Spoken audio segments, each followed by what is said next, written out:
Adjust करके नीचे नहीं आऊंगी, तू मेहनत करके ऊपर आएगा। फालतू में साला इतनी पढ़ाई करी यार, ना इज्जत है ना नौकरी है। मैंने समझ लिया भाई, अपना टाइम नहीं आएगा। इन दिनों ढेरों फिल्में और वेब सीरीज रिलीज होती हैं, कुछ बड़ी स्टारकास्ट के साथ तो कुछ बड़े प्रमोशन के साथ। लेकिन कुछ कहानियां ऐसी होती हैं जो ना तो ज्यादा शोर मचाती हैं, ना ही प्रचार की दौड़ में भागती हैं, फिर भी लोगों के दिलों में अपनी जगह बना लेती हैं। ये वही कहानियां हैं जो वर्ड ऑफ माउथ से मशहूर होती हैं और यही उनकी असली ताकत होती है। कंटेंट इज किंग और Amazon मिनी टीवी व MX प्लेयर पर रिलीज हुई ये वेब सीरीज इस बात का जीता जागता सबूत है। कहानी जो हमारी है, किरदार जो हमसे है। ये सीरीज 3 दोस्तों की जिंदगी की कहानी है। हर्ष बेनीवाल, कमलेश, गगन अरोड़ा, रोहन और अनूप सिंह ढाका चैतन्य। हर किरदार अपने अपने संघर्षों से जूझ रहा है।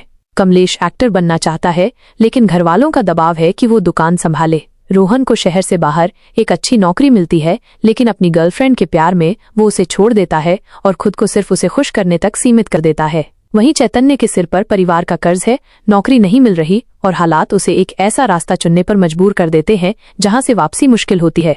रिश्तों, जिम्मेदारियों और उम्मीदों के बीच पिसते ये 3 किरदार कहीं न कहीं आपको अपने या अपने दोस्तों जैसे लगेंगे। सीरीज की लंबाई 6 एपिसोड है, लेकिन हर एपिसोड आपको धीरे धीरे इन किरदारों की दुनिया में खींच ले जाता है। एक डायलॉग जो सीधे दिल पर लगता है, भरोसे से ज्यादा प्रेशर किसी चीज का नहीं होता। ये लाइन न सिर्फ सटीक है, बल्कि आज के यूथ की हकीकत को आईने की तरह दिखाती है। यही भरोसे की जिम्मेदारी कई बार ऐसा बोझ बन जाती है कि हम सही गलत की पहचान खो बैठते हैं। परफॉर्मेंस की बात करें तो हर्ष बेनीवाल एक सरप्राइज पैकेज हैं।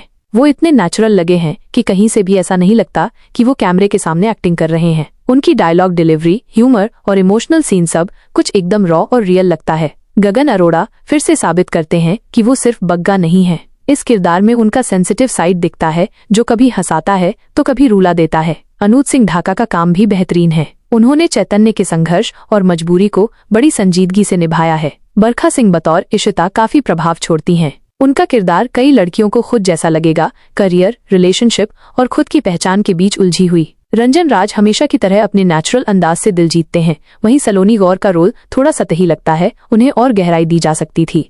लेखन और निर्देशन की बात करें तो अभिषेक यादव और अंकित यादव की राइटिंग बेहद रिलेटेबल है। ये कहानी सिर्फ स्क्रिप्ट नहीं लगती, बल्कि किसी की रियल लाइफ का एक्सपीरियंस लगती है। डायरेक्शन भी उम्दा है। प्रेम मिस्त्री और अभिषेक ने इसे बहुत ही संवेदनशील और ईमानदार तरीके से पेश किया है। क्या बेहतर हो सकता था?